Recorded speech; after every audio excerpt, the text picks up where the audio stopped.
கிறிஸ்துக்களான சகோதர சகோதரர்களே, உங்கள் யாவரையும் நம்முடைய பிதாவாகிய நாமத்தினாலும் நம்முடைய ஆண்டவர் இயேசு கிறிஸ்து நாமத்தினாலும் உங்களுக்கு கிருபையும் சமாதானமும் உண்டாவதாக என்று உங்களை வாழ்த்து நான் வரவேற்கிறேன். இந்த நாளிலே நாம் தேவனுடைய வார்த்தையாக என்ன பார்க்கிறோம் என்றால், அதன் தலைப்பாக மதிலிடிந்த பாழான பட்டணம் போல் இருக்கிறான் யார் என்று பார்த்தால், தன் ஆவியை அடக்காத மனுஷன். மதிலிடிந்த பாழான பட்டணம் போல் இருக்கிறான் என்று நீதிமொழிகளின் புஸ்தகத்திலே ஒரு வசனம் இருக்கிறது. அதை அந்த நாளில் தலைப்பாக நாம் எடுத்திருக்கிறோம். நீதிமொழிகள் 25ஆம் அதிகாரம் 28ஆம் வசனம் படியுங்கள்.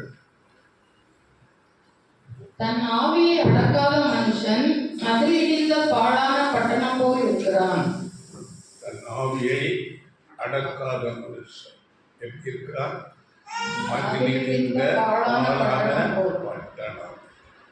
இங்கே ஆவியை என்று சொல்லப்பட்டிருக்கிறது. அப்படி என்றால் இதனுடைய அர்த்தம் என்ன என்று நாம் பார்க்கும்போது, இன்னொரு திருத்தப்பட்ட மொழிபெயர்ப்பில் இப்படி அந்த வசனம் சொல்லப்படுகிறது: தன் அடக்கம் இல்லா மனித அரண் அழிந்த காவலில்லா பட்டணம் என்று சொல்லப்பட்டது. அதாவது தன் அடக்கம், சுய கட்டுப்பாடு, செல்ஃப் கண்ட்ரோல். இன்னொரு மொழிபெயர்ப்பில் இச்சை அடக்கம் என்று சொல்லப்பட்டிருக்கிறது. இது நம்முடைய இயல்பான பாவத்தில் விழுந்த மாம்சீக குணம். இதை அடையாளப்படுத்துகிறது. இயல்பான பாவத்தில் விழுந்த மாம்சீக குணம் இதுதான். இதை நாம் கட்டுப்படுத்த வேண்டும் என்று இங்கே ஞானி சொல்லுகிறார். கட்டுப்படுத்தாவிட்டால் மதிலிருந்த பாழான பட்டணம் போல ஆக்கிவிடுவோம் என்று ஞானி நமக்கு ஆலோசனை சொல்வார்.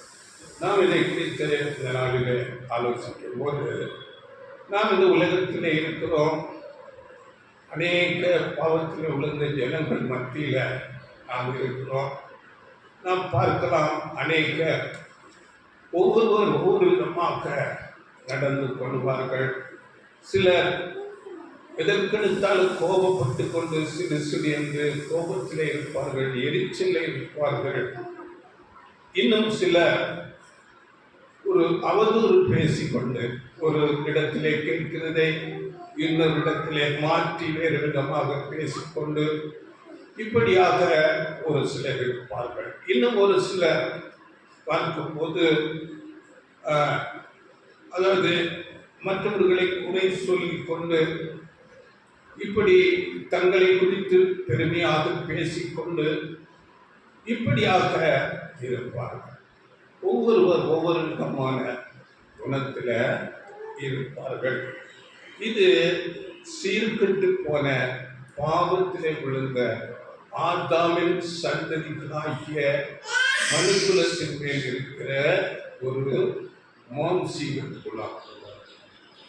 இதை குறித்து வேதத்தில் அநேக இடங்களில் இதை குறித்து பேசப்பட்டிருக்கிறது. அந்த மாம்சீக குணம் என்னென்ன என்று நாம் படிக்க வேண்டாம். இவைகளை நீங்கள் படித்துக் கொள்ளுங்கள். கலாத்தியர் 5ஆம் அதிகாரத்தில் 19 to 21 வரையிலும் மாம்சத்தின் கிரியைகளாவன என்று அங்கே 17 விதமான குணாம்சங்களை குறித்து பேசப்பட்டிருக்கிறது. மாம்சத்தின் கிரியைகள்.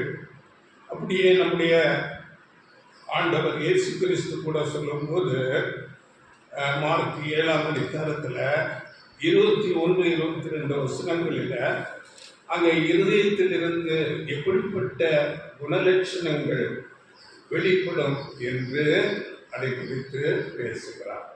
இவைகளை நீங்களே படித்துக் கொள்ளுங்கள். அப்படியே ரோமர் எழுதின நிருபத்தில் 1ஆம் அதிகாரம் 28 நாம் படிக்கும் போது அங்கே அநேக குணலட்சணங்கள் இந்த பாவத்தில் விழுந்த ஒரு மனுஷனுடைய இருதயத்திலிருந்து எப்படிப்பட்ட சிந்தனைகள் வரும் என்று அங்கே வெளிப்படுத்தப்பட்டிருக்கிறது. இவையெல்லாம் ஆதாமில பாவத்தில் விழுந்த மனுஷனுடைய அது இயல்பான சுபாவமாக இருக்கிறது. இவைகளை நாம் அடக்கம் செய்ய வேண்டும், கட்டுப்படுத்த வேண்டும். அதைத்தான் இங்கே ஞானி சொல்லும்போது, தன் ஆவி அடக்காத மனுஷன் பாழான பதிலிருந்த பாழான என்று சொல்லுகிறார். அதனால இவைகளை நாம் நம்முடைய ஆண்டவரே இயேசு கிறிஸ்துவுக்குள்ளாக வரும்போது தேவனுடைய வார்த்தை என்ன சொல்லுகிறது என்று பார்த்து அதை எடுத்துக்கொண்டு அதன்படி நாம் செய்வதற்கு பழக வேண்டும். தேவனுடைய வார்த்தையே சத்தியம், நம்முடைய வசனமே சத்தியம். அந்த வசனத்துக்கு அழிவே இல்லை. ஏனென்றால் நித்தியமான தேவனிடத்திலிருந்து வந்த வார்த்தை, அந்த வார்த்தை ஒரு நாளும் அழியாது. அதனால அந்த வார்த்தை என்ன சொல்லுகிறதோ என்னுடைய வசனம், அவைகளை நாம் பிடித்து கொண்டு அதன்படி நடக்க நாம் பிரயாசப்பட வேண்டும். உதாரணத்துக்கு அப்படிப்பட்ட சில வசனங்களை நாம் பார்க்கலாம். கொலோசியர்கள் நிறுவனத்தில் 3ஆம் அதிகாரம் 12-13 வசனங்களில் அங்கே நாம் படிக்கும்போது படிங்கள். ஆகையால் நீங்கள் தேவனால் தெரிந்து கொள்ளப்பட்ட பரிசுத்தரும் பெரியதுமாய் உருக்கமான இரக்கத்தையும் தயவையும் மனத்தாழ்மையையும் சாந்தத்தையும் நீடிய பொறுமையும் தரித்து கொண்டு ஒருவரை ஒருவர் தாங்கி ஒருவர் பேரில் ஒருவருக்கு குறைபாடு உண்டானால் கிறிஸ்து உங்களுக்கு மன்னித்தது போல ஒருவருக்கொருவர் மன்னியுங்கள். இங்க சில குணலட்சணங்கள் சொல்லப்படும். தமிழ்நாடும் யாரு? தேவனால் தெரிந்து கொள்ளப்பட்ட பரிசுத்தவான். நீங்கள் தேவனால் தெரிந்து கொள்ளப்பட்ட பரிசுத்தவான்களாக, தேவனுக்கு பிரியமாக இரக்கம், தயவு, மனத்தாண்மை, சாந்தம், நீடிய பொறுமை, இப்படிப்பட்ட குணலட்சணங்களை நாம் வளர்த்து கொள்ள வேண்டும். இதுதான் தேவன் நமக்கு அவருடைய வார்த்தை மூலமாக நமக்கு சொல்லுகிற ஆலோசனை. இன்னும் இது போல அநேக வசனங்கள் இருக்கிறது, நமக்கு தெரியும். நீங்கள் படித்துக் கொள்ளுங்கள். கலாத்தியர் எழுதும் போது 5ஆம் அதிகாரம் 22-24 படிக்கும் போது ஆவியின் கனிகள் அன்பு, சந்தோஷம், சமாதானம், நீடிய பொறுமை, தயவு, நற்குணம், விசுவாசம், சாந்தம், இச்சையடக்கம். இந்த குணலட்சணங்களை நாம் நம்மிலே வளர்த்து கொள்ள வேண்டும். இன்னும் கொலோசியர் அதிலே 3ஆம் அதிகாரம் 8-10 வசனங்கள்ல இப்பொழுதோ எடுத்தீங்களா? படிக்க. இப்பொழுதோ கோபமும் மூர்க்கமும் பொறாமையும் உங்கள் வாயில் பிறக்கலாகாத தூஷணமும் பங்கு வார்த்தையும் ஆகிய இவைகளெல்லாம் விட்டுவிடுங்கள். ஒருவருக்கொருவர் பொய் சொல்லாதிருங்கள். பழைய மனுஷனையும் அவன் செய்கைகளையும் களைந்து போட்டு. பழைய மனுஷனாகிய அந்த இயல்பான ஆதாமிலிருந்து வருகிற அந்த பாவ சுபாவங்களை களைந்து போடுங்கள். அங்கே சொல்லும்போது அநேக கோபம், மூர்க்கம், கூக்குரல், கோபமும் மூர்க்கம், கூக்குரலும் தூசணமும், இப்படிப்பட்ட குணலட்சணங்களை என்ன நாம் நீக்கி போட வேண்டும். அப்படியே எபேசியர் 4:31-32 அங்கே இதை நீங்கள் படித்துக் கொள்ளுங்கள். இப்படிப்பட்ட அநேக வார்த்தைகள் நமக்கு கொடுக்கப்படுகிறது. சகல விதமான கசப்பு, கோபம், மூர்க்கம், கூக்குரல், தூசணம், மற்ற எல்லா துர்க்குணமும் உங்களை விட்டு நீங்கள் கடவது. ஒருவருக்கொருவர் தயமாயும் மன உருக்கமாயும் இருந்து, தயவு, மன உருக்கம், கிறிஸ்துவுக்குள் தேவன் உங்களை மன்னித்தது போல நீங்களும் ஒருவருக்கொருவர் மன்னிப்பீர்கள். இப்படிப்பட்ட குணலட்சணங்களை நாம் வளர்த்து கொள்ள வேண்டும். இது இயல்பாக நம்மிடத்திலே வந்து விடாது. ஏனென்றால் நாம் இயல்பாக மாம்சீக குணமான கெட்ட அநேக சிந்தனைகளினாலே நாம் வளர்ந்து வந்திருக்கிறோம். இப்பொழுது திடுதிப்பென்று இப்படிப்பட்டதான இந்த ஆவிக்குரிய ஒரு குணத்தை வளர்த்துக் கொள்வது கொஞ்சம் கடினம். நம்முடைய சுய பலத்தாலே முடியாது. இதற்காக நாம் என்ன செய்ய வேண்டும் என்பதை குறித்து இந்த நாளிலே நாம் பார்க்க போகிறோம். இதை நாம் கடைசியில பார்க்கலாம். அதற்கு முன்பதாக இங்கே ஞானி சொல்லும் போது அந்த நீதிமொழிகள் 25:28 தன் ஆவியை அடக்காத மனுஷன் மதிலிருந்த பாழான பட்டணம் போல் இருக்கிறான். இங்கே மதிலிடிந்த பாழான பட்டணம் என்று ஞானி குறிப்பிடுகிறார். அப்படி என்றால் இது என்னவென்றால் அது பழைய காலங்கள். இந்த ஞானி எழுதும் போது அந்த நாட்களில அதாவது பட்டணங்கள் கிராமங்கள் கொஞ்சம் தூரமாக இருக்கும். அதிக ஜனப்பெருக்கம் இல்லாத காலகட்டம்.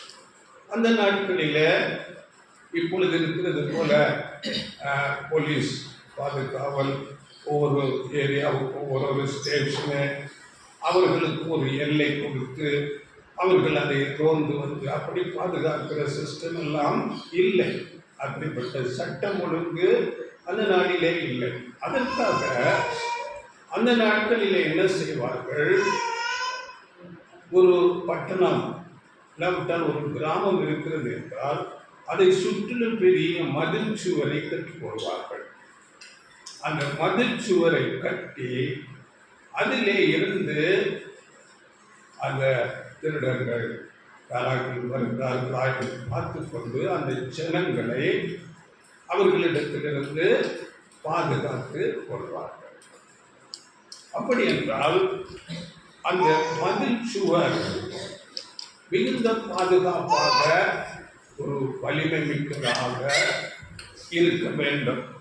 அது வலிமை இல்லாமல் இருந்தால் இல்லாவிட்டால் அங்கே இங்குமாக சிதிலமடைந்து உடைந்து காணப்பட்டால் திருடர்கள் உள்ளே புகுந்து விடுவார்கள்.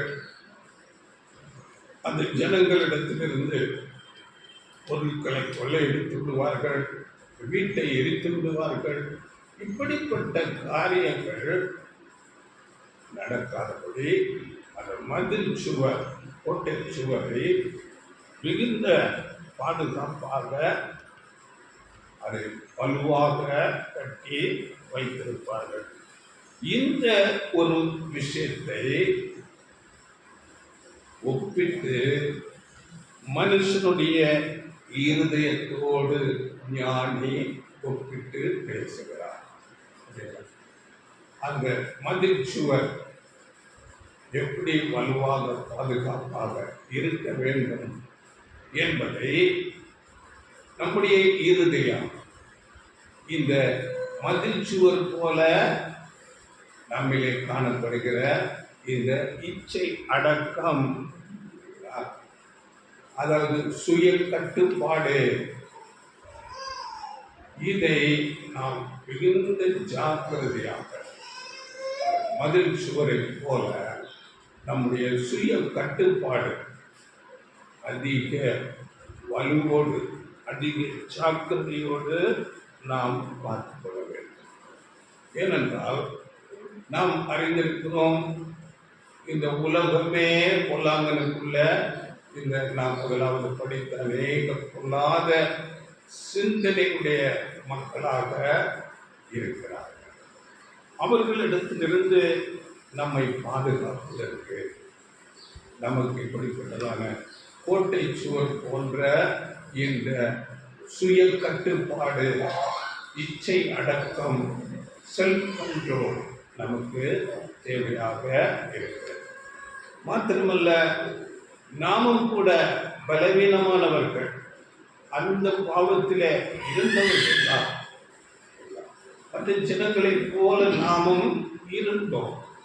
நம்மை பாவத்திலே தள்ளுவதற்கு இந்த உலகத்தில் உள்ள மற்ற ஜனங்கள் மாத்திரமல்ல, நமக்கு எதிராளியாக சாத்தான் இருக்கிறான், விழுந்து போன தூதர்கள் இருக்கிறார்கள்.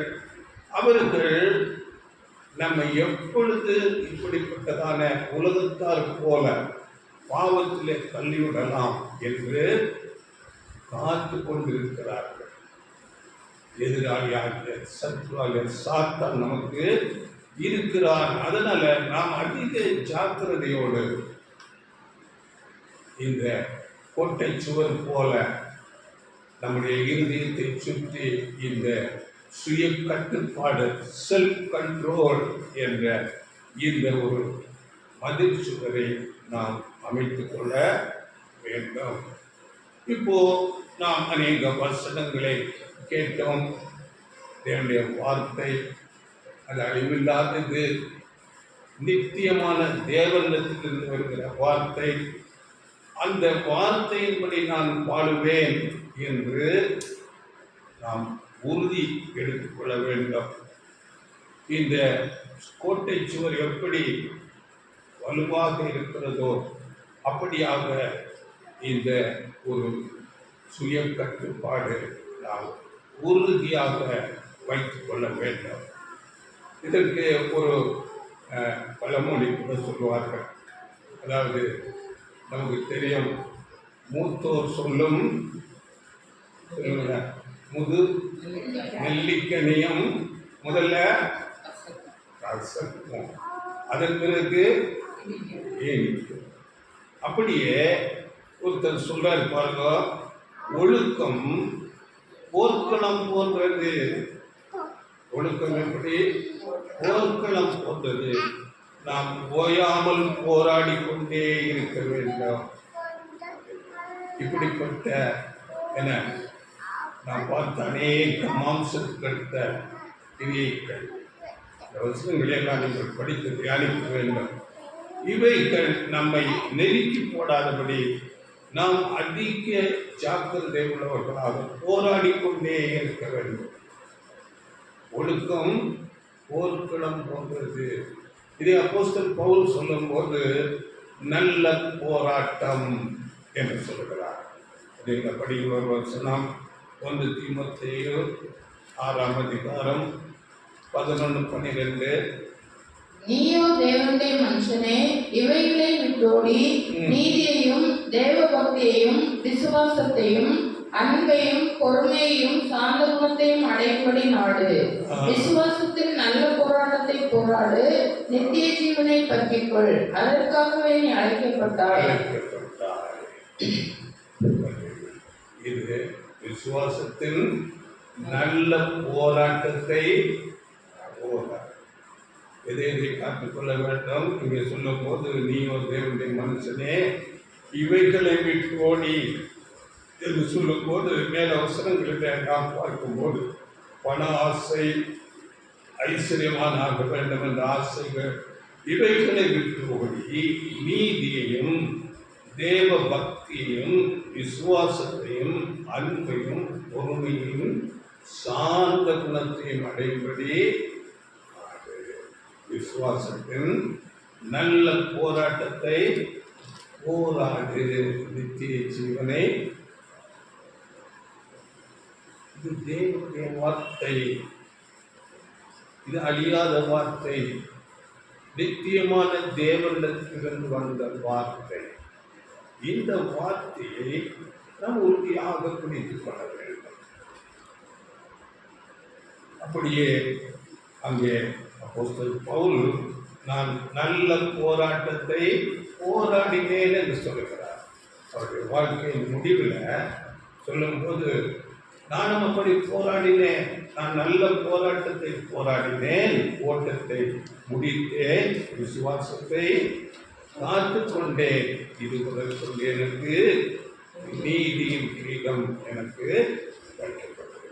எனக்கு மாத்திரமல்ல, அப்படி போராடுகிற ஜெயம் கொள்ளுகிற ஒவ்வொருவருக்கும் அப்படிப்பட்ட நீதியின் கிரீடம் வைக்கப்பட்டிருக்கிறது என்று பவுல் சொல்லுகிறார்.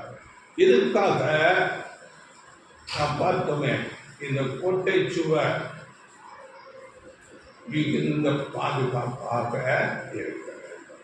அந்த கோட்டை சுவர் என்றால் செல்ஃப் கண்ட்ரோல், சுய கட்டுப்பாடு, இச்சை அடக்கம், இவைகள் மிகுந்த உறுதியாக ரொம்ப நம்ம ஸ்ட்ராங்காக வைராக்கியமாக இவைகளில் இருக்க வேண்டும். அதில் கொஞ்சம் பலவீனம், கொஞ்சம் அங்கே இங்கே உடைந்த மாதிரி இருந்திருந்தால் அதற்கு எதிராளியாகிய என திருடர்கள் அந்த கோட்டை சுவருக்குள்ள புகுந்து விடுவார்கள். அங்கே இருக்கிறதை எல்லாம் கொள்ளையடித்து விடுவார்கள். அங்கே வீடுகளை தீயிட்டு கொளுத்து விடுவார்கள். அப்படியே நம்மிலே கொஞ்சம் பலவீனம் இருந்தால் நாம் உருவாக்கி கொண்ட கொஞ்சம் நல்ல குணங்கள், அப்படிப்பட்ட ஆவியின் கனிகள், இந்த விசுவாசம், அன்பு, பொறுமை, சார்ந்த குணம், இப்படிப்பட்ட சில குணங்கள், நல்ல குணங்களை எல்லாம் திருடி கொள்ளுவார்கள். அதனால இந்த சாத்தானும் விழுந்து போன தூதர்களும் நம்மை எப்படி வீழ்த்தலாம் என்று காத்து கொண்டிருக்கிறார்கள். அதனால இதை நாம் அதிக ஜாக்கிரதையோடு நம்முடைய தளபதி, நம்முடைய கேப்டன், அவருடைய உதவியை பெற்றுக்கொண்டு அவர் நம்மோடு கூட இருப்பார். நம்முடைய கேப்டன் யாரு? ஆண்டவர் இயேசு கிறிஸ்து நம்மோடு கூட இருப்பார். அவர் நமக்கு பலன் தருவார். அதாவது எபிரேயர்ல நம்ம படிக்கும் போது எபிரேயர் 3:1 பரம அழைப்புக்கு பங்குள்ள சகோதரர்களே, பங்குள்ளவர்களாகிய பரிசுத்த சகோதரர்களே, நாம் அறிக்கைப்படுகிற அப்போஸ்தலரும் பிரதான ஆசாரியருமாகிய கிறிஸ்து இயேசுவை கவனித்து பாருங்கள். கவனித்து பார்க்கணும். அவர் நமக்கு முன்னே ஓடி அவர் ஜெயித்திருக்கிறார். அவரை நாம் பார்க்க வேண்டும். எப்படி பார்ப்பது? அவரை குறித்து சொல்லும் போது ஆண்டவர் இயேசு கிறிஸ்து பிதாவாகிய தேவனுக்கு முழுமையாக கீழ்ப்படுகிறார். வேதத்தில் நாம் படிக்கும் போது அவருடைய கட்டளைகள் எல்லாம் நித்திய ஜீவனாய் இருக்கிறது என்று ஆண்டவர் இயேசு கிறிஸ்து சொல்லுகிறார். அதாவது பிதா கற்பித்தபடியே நான் நடக்கிறேன். அங்கே யோவான் 12:50 அந்த தண்ணீர் பற்றி சொல்லும் போது பிதாவின் கட்டளை நித்திய ஜீவனாய் இருக்கிறது என்று நான் அறிவேன். ஆண்டவர் இயேசு அப்படியே பிதா எப்படி என்ன சொன்னாரோ அதன்படியே நடந்தார். அதன்படியே தன்னுடைய வாழ்க்கையை அமைத்துக் கொண்டார். அப்படியே நாமும் செய்ய வேண்டும். பழைய ஏற்பாட்டில் அந்த மோசிகள் இஸ்ரவேலரை மோசே ஆண்டவர் இயேசு கிறிஸ்துவுக்கு நிழலானவர்.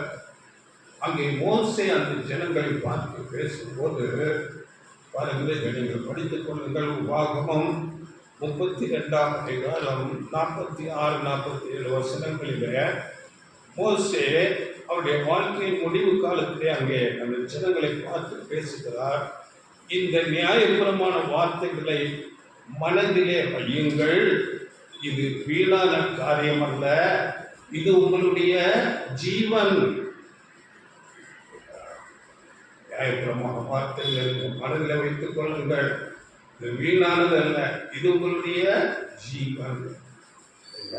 இதனால் உங்கள் நாட்களை நீடிக்கப்படலாம் என்று நீங்கள் படித்துக் கொள்ளுங்கள். அதனால நமக்கு முன்னோடின எல்லா பரிசுத்தமாக அவர்களை நாம் பார்க்க வேண்டும், கவனித்து பார்க்க வேண்டும். அவர்களுடைய வாழ்க்கை எப்படி இருந்தது? தேவன் சொன்ன வார்த்தையின்படியே அவர்கள் கீழ்ப்படிந்து நடந்தார்கள். ஆண்டவர் இயேசு கிறிஸ்து நமக்கு அநேக போதனைகள் கொடுத்திருக்கிறார். குறிப்பாக பார்க்கும்போது மலை பிரசங்கம், அதிலே நம்முடைய கண்களை குறித்து சொல்லும்போது, உன் கண் சரீரத்துக்கு விளக்கு. உன் கண் தெளிவாக இருந்தால் உன் சரீரம் முழுவதும் வெளிச்சமாகிறது. இந்த கண்ணுக்கும் நம்முடைய பார்வைக்கும் பாவத்தை செய்வதற்கும் அநேக தொடர்புகள் இருக்கிறது. முதல் பாவம் எப்படி வந்தது? ஏவாள் அந்த பழம் புசிப்புக்கு நல்லதும் பார்வைக்கு இன்பமும். அதனால நம்முடைய கண் சரீரத்துக்கு விளக்கு. ஆண்டவரே எப்படி போதிக்கிறார். அந்த கண்களை நீ காத்துக்கொள்ள. உன் கண் இருளா இருந்தால் உன் சரீரம் முழுவதும் இருள். இருள் என்றால் பாவத்துக்குள்ள நிச்சயான காரியங்கள் நம்ம இழுத்து பாவத்துக்குள்ள தள்ளிவிடும். அதனால நீதிமொழிகள் 4ஆம் அதிகாரம் 25ஆம் வசனத்துல உன் கண்கள் நேராய் நோக்க கடவுது. நம்முடைய கண்கள் நம்முடைய வழி எதுவோ அதையே பார்க்க வேண்டும். இன்னொரு வசனம் ரொம்ப இந்த நாட்களுக்குள்ளதாக இருக்கிறது. படின நீதிமொழிகள் 23:5. இல்லாமல் போகும் பொருள் மேல் உன் கண்களை பறக்க விடுவானே, அது கழுதை போல சிறகுகளை தனக்கு உண்டு பண்ணி கொண்டு ஆகாய மார்க்கமாய் பறந்து போகும். வசனம் புரியுதா? இல்லாமல் போகும் பொருள்கள் மேல் உன் கண்களை பறக்க விடுவானே. இந்த நாட்களுக்குள்ள வார்த்தை. இந்த நாட்கள்ல இல்லாமல், அதாவது கற்பனையாக ஜோடிக்கப்பட்ட காரியங்கள் தான் இந்த நாட்களில சினிமா, சீரியல், நாடகங்கள், கற்பனைகள். இதை நம்பி இன்றைய வாலிப சகோதரர் மற்ற எல்லாருமே இல்லாமல் போகும் பொருட்கள் மேல் உன் கண்களை பறக்க விடுவானே. அப்படியே பொழுதுபோக்காக நேரத்தை வீணாக்கி கொண்டிருக்கிறார்கள். எப்படிப்பட்ட வார்த்தை சொல்லப்பட்டு அப்படியே அதில் 23:26 என் மகனே உன் இருதயத்தை எனக்கு தா, உன் கண்கள் என் வழிகளை நோக்குவதாக. ஆமா, ஆண்டவருடைய வழிகளை நோக்க வேண்டும். உன் இருதயத்தை எனக்கு. இருதயம் என்றால் நம்முடைய சிந்தை, நம்முடைய எண்ணங்கள், நினைவுகள், தேவனுக்கு ஏற்ற சிந்தை, தேவனை நோக்கி இருக்க வேண்டும். அப்படியாக உன் இருதயத்தை எனக்கு தா, உன் கண்கள் என் வழிகளை நோக்குவதாக. அப்படியே நம்முடைய வாய் எப்படி இருக்க வேண்டும் என்று நீதிமொழிகள் 23:16. உன் உதடுகள் செம்மையானவைகளை பேசினால் என் உள்ளத்திரியங்கள் மகிழும். நம்முடைய வாய் வார்த்தைகள் ஞானமாக இருக்க வேண்டும். வீண் வார்த்தைகள் பேசக்கூடாது. மற்றவர்களுக்கு தீமை செய்கிறது போல என பொய்யும் பொருட்டையும் நான் இப்படி பேசக்கூடாது. உன் வாய் செம்மையானவைகளை பேசினால் என் உள்ளத்திரியங்கள் மகிழும். ஆண்டவர் இயேசுவை குறித்து சொல்லும் போது இருதயத்தின் நிறைவினால் வாய் பேசும். அப்போ நம்முடைய இருதயத்தில் என்ன இருக்கணும்? தேவனுடைய வார்த்தைகள். இருதயத்தில் தேவனுடைய வார்த்தைகளை படித்துக் கொள்ள வேண்டும். அவருடைய கற்பனை, கட்டளை, பிரமாணங்கள் இவைகளை நம்முடைய இருதயத்திலே பதித்துக் கொண்டு அவைகளையே பேச வேண்டும். அவைகளை பற்றியே நாம் நடக்க வேண்டும். அதில் ஒரு வசனம் கூட சொல்லப்பட்டிருக்கிறது. அவன் இருதயத்தின் நினைவு எப்படியோ அப்படியே அவன் இருக்கிறான். 7ஆம் வசனம். அதில் 23:7. அவன் இருதயத்தின் நினைவு எப்படியோ அப்படியே அவன் இருக்கிறான். அவன் இருதயத்தின் நினைவு எப்படியோ அப்படியே அவன் இருக்கிறான். நம்முடைய இருதயத்தில் அப்படிப்பட்ட வார்த்தை தேவனுடைய வசனங்கள், ஆலோசனைகள், பிரமாணங்கள் இவைகள் இருக்க வேண்டும். அப்பொழுது நாம் தேவனுக்கு பிரியமாய் பேசுவோம், ஞானமாய் நடந்து கொள்வோம். இன்னும் சில நீதிமொழிகளை படித்து பாருங்கள். அதாவது நீதிமொழிகள் 14:22 நன்மையை யோசிக்கிறவர்களுக்கு கிருபையும் சத்தியமும் உண்டு. படித்து பாருங்கள். நன்மையை யோசிக்க வேண்டும். அப்பொழுது நமக்கு தேவ கிருபை, சமாதானம், ஆறுதல் உண்டு. அப்படியே நீதிமொழிகள் 24:17 நீங்கள் படித்து பாருங்கள். சத்துரு விழும்போது நீ சந்தோஷப்படாதே. நமக்கு எதிரானவர்கள் அவர்கள் விழுந்து போகும்போது, ஏதோ ஒரு சூழ்நிலைகள் அவர்களுக்கு வரும்போது சந்தோஷப்படாதே.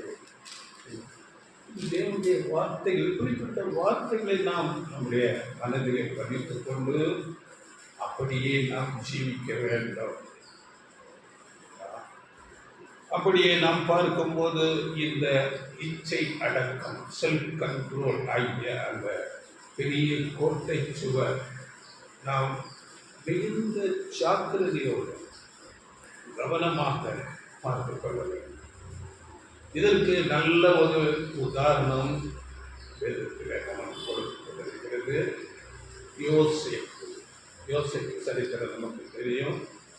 வாலிப வயசு, எப்படிப்பட்ட ஒரு 17 வயசு 18 வயசுல வாலிபனை உடன் சகோதரர்கள் பகைக்கிறார்கள், குழியில தள்ளி போடுகிறார்கள், அடிமையாக விற்கப்படுகிறார். அங்கு பொய்யான குற்றச்சாட்டுகள், சிறைச்சாலைக்கு போகிறார். ஆனால்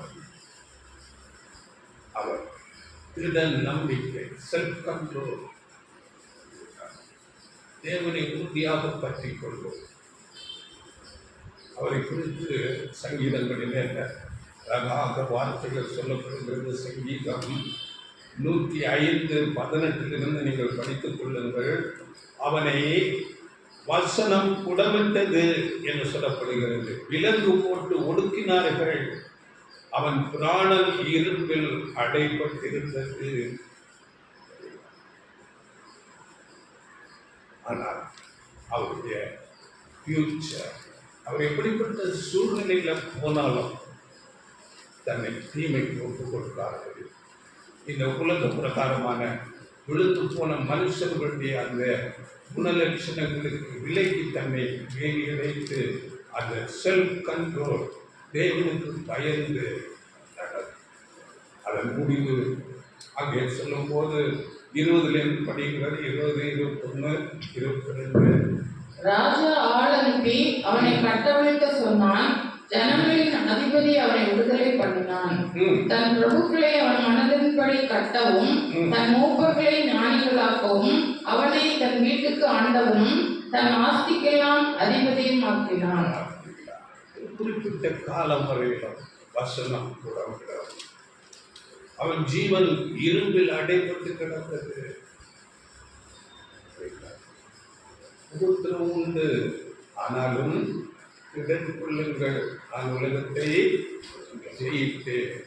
எல்லா பரிசுத்தவான்கள் சபைக்கு அப்படி சொல்லப்பட்டிருக்கிறது. உபத்திரம் உண்டு. சபைக்கு முன்னடையாளம் தான் இந்த யோசேப்பு.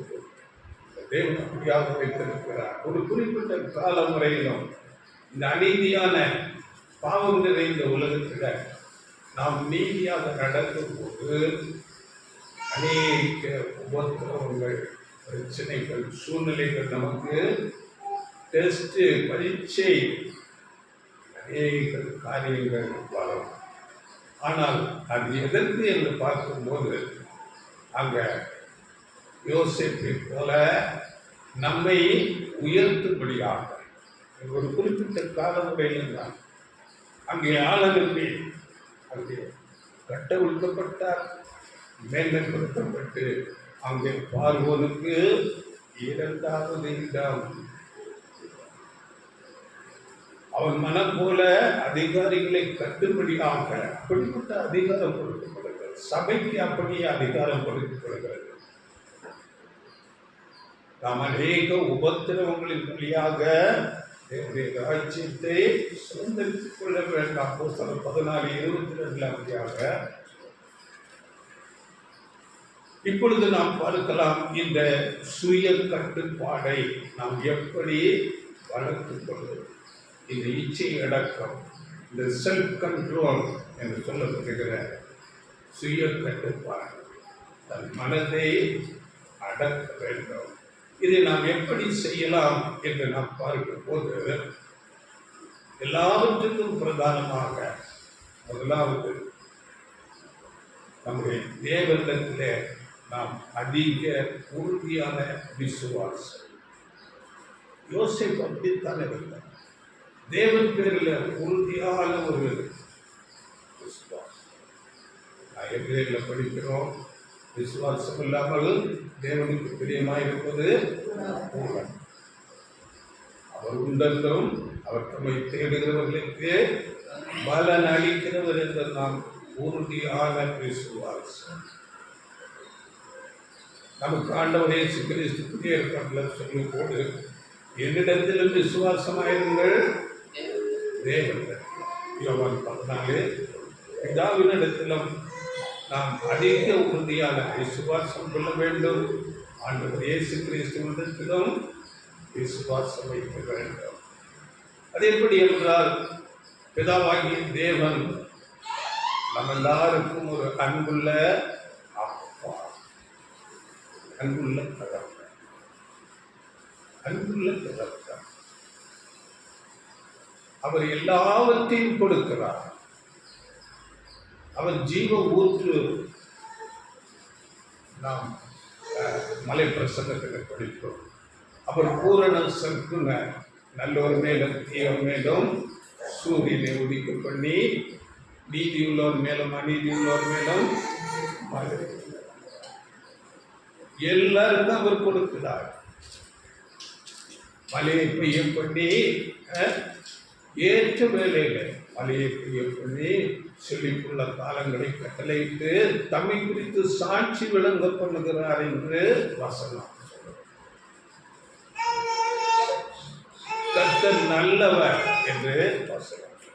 கர்த்தர் நல்லவர். ஆண்டவர் இயேசு கிறிஸ்துவிடத்துல ஒரு ஒருத்தர் வந்து கேட்கிறாங்க, நல்ல போதகரே அப்படி என்னையாக நல்லவர் சொல்ற பிதாவும் கர்த்தங்க. அதற்காக ஆண்டவர் கெட்டவர் என்று அல்ல, அவர் தன்னை தாழ்த்துகிறார். தேவன் நல்லவர். அவர் கிருபை என்றும் உள்ளது. அவர் ஜீவ ஊற்று. நம்முடைய ஜீவன் அவருடைய கரங்களில் இருக்கிறது. நம்முடைய வழிகளுக்கெல்லாம் அதிகாரி அவர். அநேக வசனங்கள் இருக்கிறது. அவர் சூரியனை உதிக்க பண்ணுகிறார். அவர் சொல்ல சூரியன் உதிக்காதிருக்கும் யோபு புஸ்தகத்தில் சொல்லப்பட்டிருக்கிறது. எல்லா விருட்சங்கள் ஏற்ற வேலையில பூ பூக்கிறது, காய் பழங்கள் விருட்சங்கள் எல்லாம் மனுஷனுடைய ஜீவனத்துக்கு, எல்லா ஜீவராசிகளுக்கு ஆதாரத்தை விளைய பண்ணுகிறார். ஜீவ ஊற்று.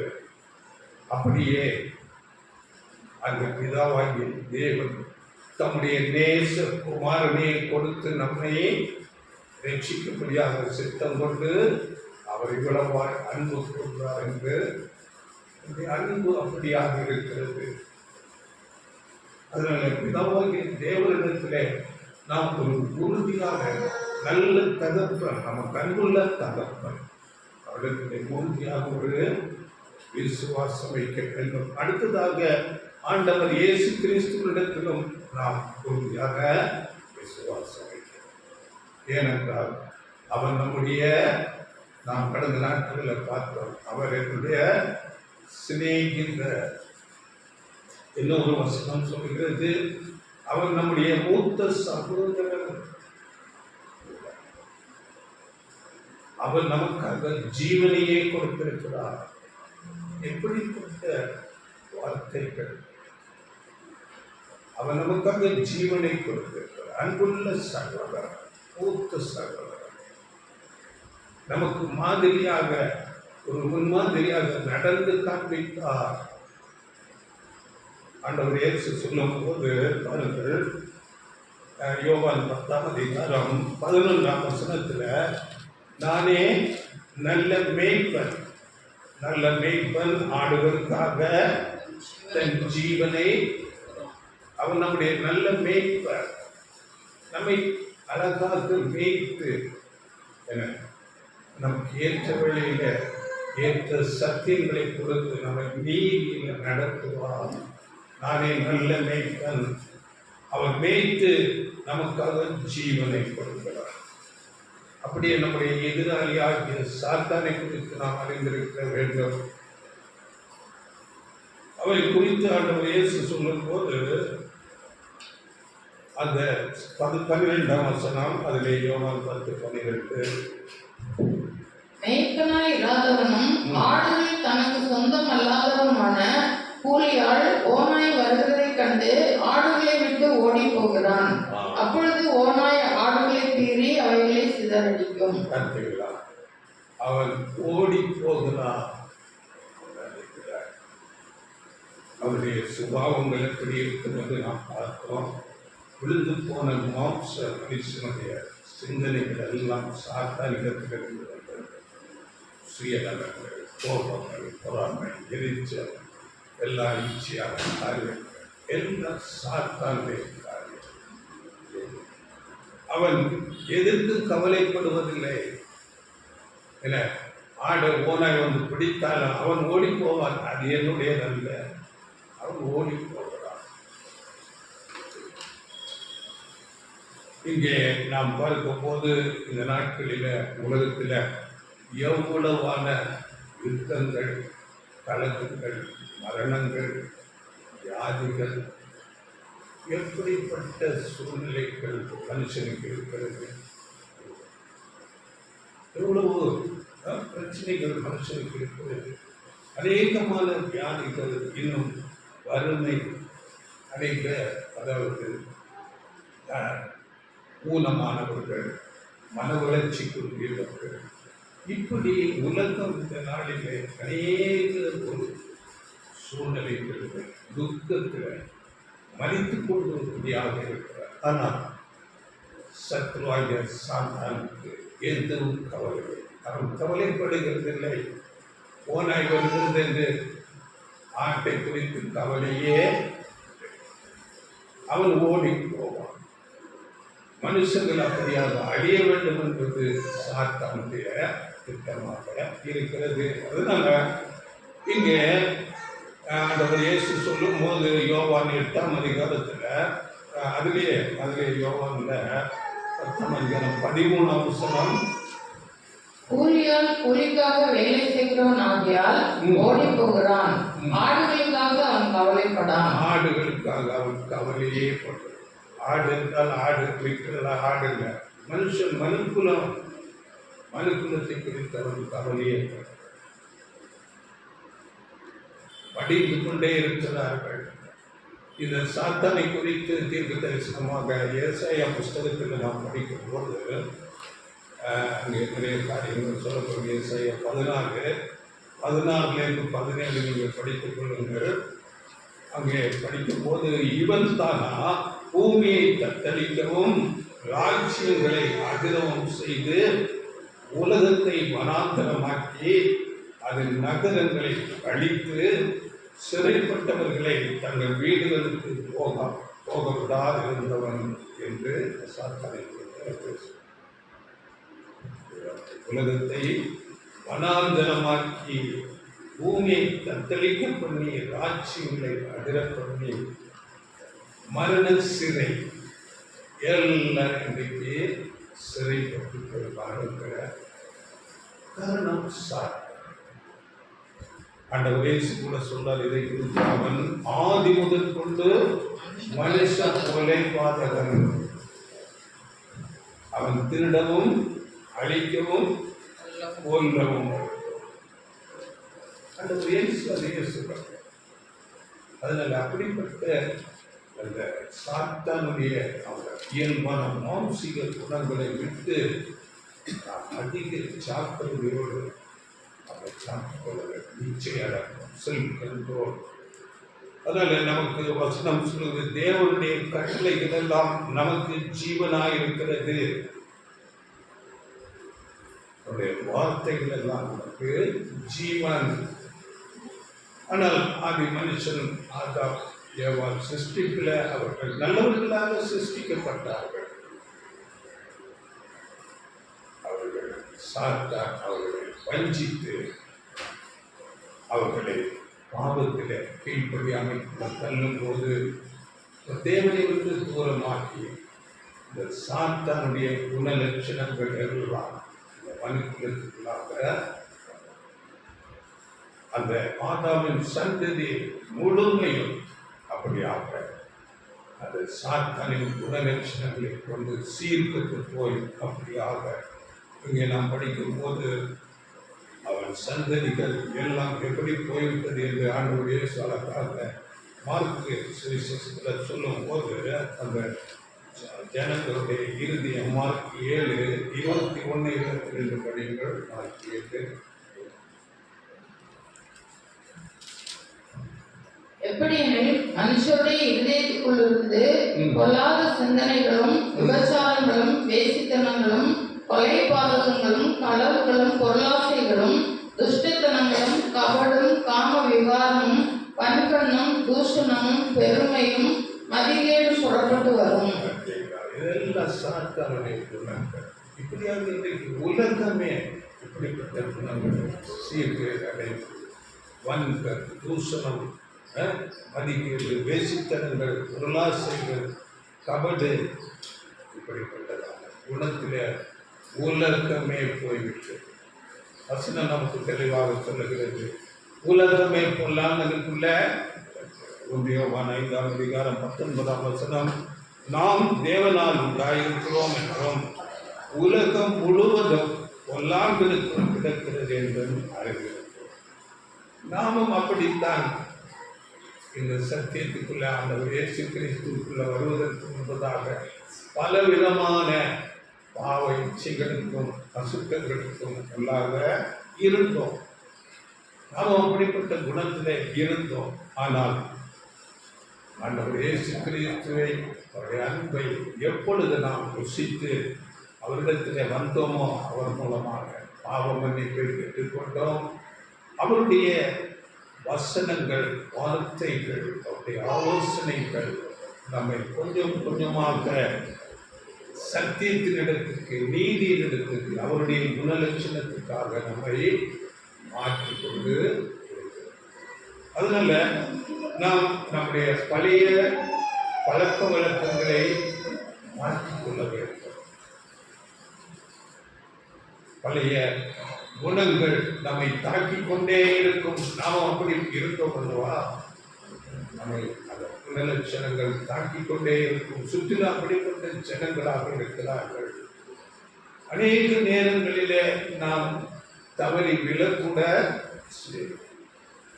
ஆனாலும் அது தவறானது என்று நம்முடைய மனதிலே ஒரு உறுதி, வைராக்கியம், நம்முடைய அதாவது வில் பவர் என்று சொல்லுவார்கள். வில் பவர் நமக்கு உறுதியாக இருக்கிறது. மனத்திடம் அப்படி நாம் உறுதியாக நம்மை காத்துக்கொள்ள வேண்டும். இல்லாவிட்டால் அந்த சுற்றுச்சுவர், அந்த செல்ஃப் கண்ட்ரோல், சுய கட்டுப்பாடு, பலவீனம் போல அந்த வில் பவரை நாம் வளர்த்துக் கொள்ள வேண்டும். நான் இப்படித்தான். அதனால் தாவீது சங்கீதங்களில் சொல்லும் போது, சங்கீதம் 18:23 அவர் முன்பாக மன உண்மையாயிருந்து என் துர்க்குணத்துக்கு என்னை விலக்கி காத்துக்கொண்டு என்ன செய்தார்? துர்க்குணத்துக்கு என்னை விலக்கி நாம் அப்படி காத்துக்கொள்ளும். 22 படிகள். அவருடைய நியாயங்களை எல்லாம் எனக்கு முன்பாக நிறுத்தினேன், அவருடைய பிரமாணங்களை நான் தள்ளி போடவில்லை. அவருடைய பிரமாணங்கள், நியாயங்கள், சத்திய வசனம் நமக்கு முன்பாக இருக்க வேண்டும். துர்க்குணத்துக்கு நம்மை நாம் வெளியடைத்து இச்சையெல்லாம் செல்வமாக காத்துக்கொள்ள வேண்டும். இப்படி இந்த துர்க்குணத்தை நம்மை விட்டு விலக்கி தொடர்ந்து காத்துக்கொண்டே இருக்க வேண்டும். இதுதான் நம்ம பொருளை பார்த்தோம். நல்ல போராட்டம், விசுவாசத்தின் நல்ல போராட்டத்தை நித்திய ஜீவனை. இப்போ இதற்கு நாம் ஒரு உதாரணம் கொடுக்க வேண்டும் என்றால், நம்முடைய சரீரம், நாம் பலவீனமாக இருக்கிறோம். அதே சமயத்தில் நாம் டெய்லி நல்ல எக்ஸசைஸ் பாக்கிங்கெல்லாம் செய்து உடற்பயிற்சி எல்லாம் செய்து நல்ல அந்த ஸ்டெமினா என்ன மசில், நம்ம பவர், நம்ம தசைகள், நரம்புகள் எல்லாவற்றையும் நம்ம அப்படியே உறுதியாக எக்ஸசைஸ் பண்ணி கொண்டிருந்தால் நம்முடைய சரீரம் பலத்தோட ஆரோக்கியத்தோட அப்படியே இந்த துர்க்குணங்கள் நம்மை அழகாதபடி நாம் அதிக ஜாக்கிரதையோடு பார்த்துக்கொள்ள வேண்டும். அதில் இன்னொரு ஒரு முதுமொழி மூத்தோர் சொல்லும்போது, அதாவது ஒரே நோக்கை கொண்டிருப்பவர்கள் விரைவிலேயே வெற்றி பெறுவார். ஒரே நோக்கம், ஆண்டவர் இயேசு கிறிஸ்து அடிச்சுவடுகளில் நான் நடப்பேன். ஒரே நோக்கை கொண்டிருக்கிறவர்கள் விரைவிலேயே வெற்றி பெறுவார்கள். கொலோசியர்ல வசனம் கூட சொல்லப்பட்டிருக்கு. கொலோசியர் 3:1 நீங்கள் கிறிஸ்துவோடு கூட எழுந்ததுண்டானால் கிறிஸ்து தேவனுடைய வலது பார்சத்தில் வீட்டிற்குள்ள மேலானவைகளையே தேர்வு, பூமியில் உள்ளவைகளை அல்ல, மேலானவைகளை. அப்படியே நாம் அறிந்திருக்கிறோம். அதாவது ஒலிம்பிக் போன்ற உலக அளவில் நடக்கிற போட்டிகளில் விளையாட்டுகளை பங்கெடுக்கிற அந்த வீரர்கள் ரொம்ப கவனமாக அவர்களுடைய ஆகாரம் ஒரு கட்டுப்பாடு இருக்கும். குறித்த நேரத்திலே எழும்புவார்கள், அதற்குரிய பயிற்சிகளை எடுத்துக் கொள்வார்கள் என அதற்கேற்ற சரியான நேரத்திலே தூங்குவார்கள். ரொம்ப ஜாக்கிரதையாக இருப்பார்கள். அவர்கள் அந்த அழிவுள்ள கிரீடத்தை பெறும்படியே அப்படி செய்கிறார்கள். நாமோ அழியாத கிரீடம், அதற்கான போல் பேசுகிறார். 9ஆம் அதிகாரம் 25ஆம் வசனம் 9:25 1. பந்தயத்திற்கு போராடுகிற யாவரும் எல்லாவற்றிலேயும் இச்சை அடக்கம் உள்ளவர்களாய் இருப்பார்கள். அவர்கள் அழிவுள்ள கிரீடத்தை பெறும்படிக்கு அப்படி செய்கிறார்கள். நாமோ அழிவில்லாத கிரீடத்தை பெறும்படிக்கு அப்படி செய்கிறோம். பார்த்தீங்களா? அப்படியே பெரிய போட்டி ஒலிம்பிக்கு மெடல் இருக்கிறது பெரிய ஒரு உலக பிரதானமான ஒரு பெரிய ஆசீர்வாதம். ஆனால் அது அழிவுக்குரியது. நாமோ அழிவில்லாத கிரீடத்தை, அழிவில்லாத கிரீடம், அதற்காக நாம் இப்படிப்பட்ட பயிற்சி எடுக்க வேண்டும். அப்படியே நமக்கு வசனம் நீதிமொழிகள் 16:32 பலவானை பார்க்கலும் நீடிய சாந்தமுள்ளவன் உத்தமன், பட்டணத்தை பிடிக்கிறவனை பார்க்கலும் தன் மனதை அடக்குகிறவன் உத்தமன். பெரிய பட்டணத்தை பிடிக்கிறவனை விட தன்னுடைய மனத்தை அடக்குவன், செல்ஃப் கண்ட்ரோல், இச்சை அடக்க உத்தமன் சொல்லுகிறது. அதனால சின்ன சின்ன விஷயமாக இருந்தாலும் எப்படிப்பட்ட ஒரு தவறு, சிறிய தவறு தான், ஒரு சின்ன பொய், இதை கூட நாம் அதிக கவனமாக இல்லை, அதனால் எனக்கு லாசனம் பரவாயில்லை, அப்படி நாம் உறுதி காட்ட வேண்டும். கொலோசியர் 3ஆம் அதிகாரம் 5 படிகள். கொலோசியர் 3:5-10 வசனங்கள். ஆகையால் விபச்சாரம், அசுத்தம், மோகம், துரிச்சை, விக்கிரகாராதனையான பொருளாசை ஆகிய இவைகளை பூமியில் உண்டு பண்ணுகிற உங்கள் அவயவங்களை அழித்து போடுங்கள். போடுங்கள். உறுதியாக இருக்க வேண்டாம். இவைகளின் பொருட்டே கீழ்ப்படியாமை பிள்ளைகள் மேல் தேவ கோபாக்கினை வரும். நீங்களும் முற்காலத்தில் அவர்களுக்குள்ளே சஞ்சரித்த போது அவைகளை செய்து கொண்டு வந்தீர்கள். இப்பொழுதோ கோபமும் மூர்க்கமும் பொறாமையும் உங்கள் வாயில் பிறக்கலாகாத தூஷணமும் வம்பு வார்த்தையுமாகிய இவைகளையெல்லாம் விட்டு விடுங்கள். ஒருவருக்கொருவர் பொய் சொல்லாதிருங்கள். பழைய மனுஷனையும் அவன் செய்கைகளையும் களைந்து போட்டு தன்னை சிருஷ்டித்தவருடைய சாயலுக்கொப்பாய் பூரண அறிவடையும்படி புதிதாக்கப்பட்ட புதிய மனுஷனை தரித்து கொண்டிருக்கிறீர்களே. புதிய மனுஷன் தெரிந்து கொண்டிருக்கிறார். அவரை வெளிப்படுத்துகிறவர்களாக பழைய மனுஷனே அவன் செய்கைகளையும் கழிந்து போட உறுதி வைராக்கியம் காட்டுகிறார். பட்டணத்தை பிடிக்கிறவனை பார்க்கலாம் தன் மனதை அடக்குகிறவன் உத்தமன். அப்படி தேவன் அப்படி நம்மை பாராட்டுவார். எப்படியாக என்னுடைய பிள்ளை தீமைகளை விலகுகிறார் அப்படின்னா மனதை கட்டுப்படுத்தி எப்படியாக நீதிகள் நடக்க ஆசைப்படுகிறார். தேவன் அப்ரிஷியேட் பண்ணுவார். ஏற்ற வேளையில் நமக்கு அந்த நீதி கிரீடம் கொடுக்கப்படும். அப்படியே பாருங்கள், இன்னொரு ஆலோசனை கூட சொல்லி நான் முடிக்க போகிறேன். சபை கூடுகை, இதை நாம் அடிக்கடி சொல்லுகிறோம். இது வசனம், அதாவது எபிரேயர் 10:25 சொல்லப்பட்டிருக்குது. அதாவது சத்தியத்தில் உள்ள சகோதரர்களோடு ஒரு ஐக்கியம், அது மிக மிக அவசியமாக. ஆமாம், இது தேவனுடைய ஒரு ஏற்பாடு, ஒழுங்கு. சபை கூடுகை, சத்தியத்தை கற்று ஆண்டவர் இயேசு கிறிஸ்துவை ஏற்றுக்கொண்டு அவருக்குள்ளாக வந்தவர்கள், அவர்கள் ஒருமனப்பட்டவர்களாக கூடி வந்து தேவனை ஆராதித்து வார்த்தைகளை கேட்டு, ஆமாம், அது ஒரு ஐக்கியம் மிக மிக அவசியம். அது எதற்கு என்று நாம் பார்க்கும்போது அதில் எபிரேயர் 10:24 படியுங்கள். மேலும் அன்புக்கும் நற்கிரியைகளுக்கும் நாம் ஏவப்படும்படி ஒருவரை ஒருவர் கவனிப்போம். ஆவிக்குரிய வளர்ச்சி அவர்கள் எப்படி இருக்கிற அன்பு நற்கிரியில அவர்கள் ஏவப்படுவார்கள் ஒருவருக்கு. அதனால் ஐக்கியம். கிறிஸ்துவின் பள்ளி என்னிடத்திலே கற்றுக்கொள்ளுங்கள் என்று ஆண்டவர் இயேசு, இதெல்லாம் ஆண்டவர் ஏற்படுத்தின ஒரு ஒழுங்கு. இந்த ஐக்கியத்தை நாம் அதிக கவனமாக, வேறு எந்த காரியத்துக்கும் நாம் முக்கியத்துவம் கொடுக்காமல் இந்த காரியத்துக்கு அதிக முக்கியத்துவம் கொடுக்க வேண்டும். இது மிக மிக மிக முக்கியமாக இருக்கிறது. அது என்ன சொல்லுகிறார் என்றால், நம்ம ரோமல்ல படிக்கிறோம் 12:11, அசதியாயிராமல் ஜாக்கிரதையாயிருங்கள், ஆவியிலே அனலாயிருங்கள், கர்த்தருக்கு ஊழியம் செய்யும்.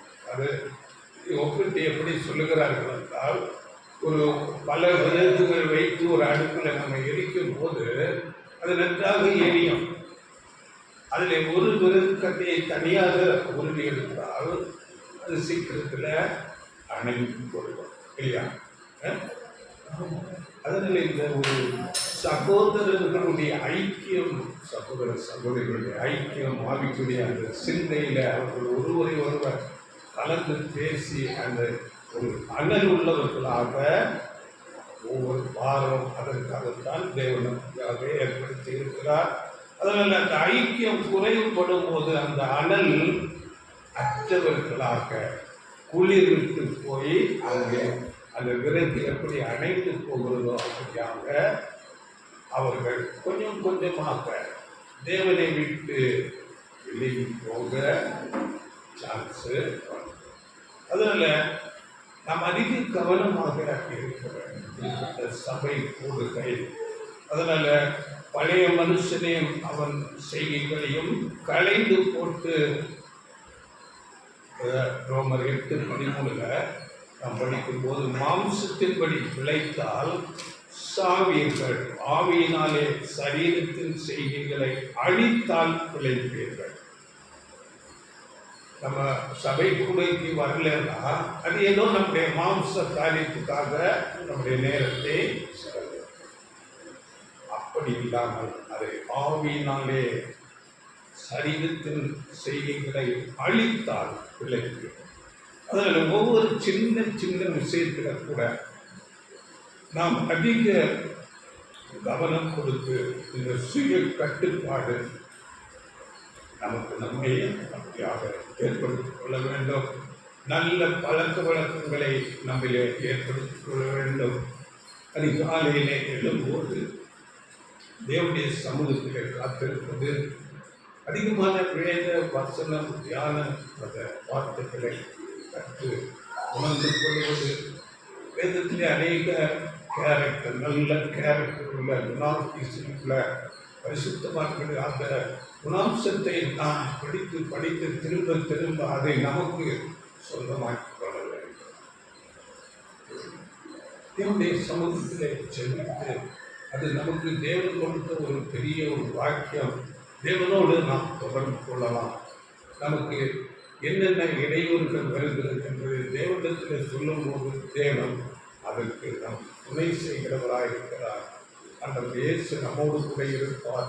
பரிசுத்த ஆவியின் பலன் நமக்கு கொடுக்கப்படும். அதனால் ஆவிக்குரிய ஜீவியத்தில் வளருவதற்கு தேவன் எல்லா விதத்திலும் உதவிகளை செய்வார். அநேக சத்தியங்கள் கொடுக்கப்படுகிறது. அந்த சத்தியங்களை நாம் அதிகமாக கேட்க வேண்டும், உணர்ந்து கொள்ள வேண்டும், அதை மனதிலே நாம் பதிவு கொள்ள வேண்டும். அந்த வார்த்தைப்படி நடக்க நாம் முழு முயற்சி எடுக்க வேண்டும். அப்படியாக நல்ல பழக்க வழக்கங்களை நாம் உருவாக்கி கொள்ள வேண்டும். அப்படி எல்லாவற்றுக்கும் ஸ்தோத்திரம் செலுத்துங்கள் என்று வேதம் சொல்லுங்கள். அது நன்மையோ தீமையோ எல்லாவற்றுக்கும் ஸ்தோத்திரம். தேவன் அறிவார். தேவன் நம்மை காண்கிற தேவனாக இருக்கிறார். அவருக்கு மறைவானதற்கு ஒன்றுமே இல்லை. இதை நம்ம அடிக்கடி சொல்கிறோம். ஒரு காசுக்கு 2 அடைக்கலால் பிரிவுகளை பார்க்கிறேன். அவைகளில் ஒன்றாகிலும் ஸ்ரீராமின் சித்தங்களாம் உங்கள் தலைமையில் எல்லாம் எண்ணப்பட்டிருக்கிறது.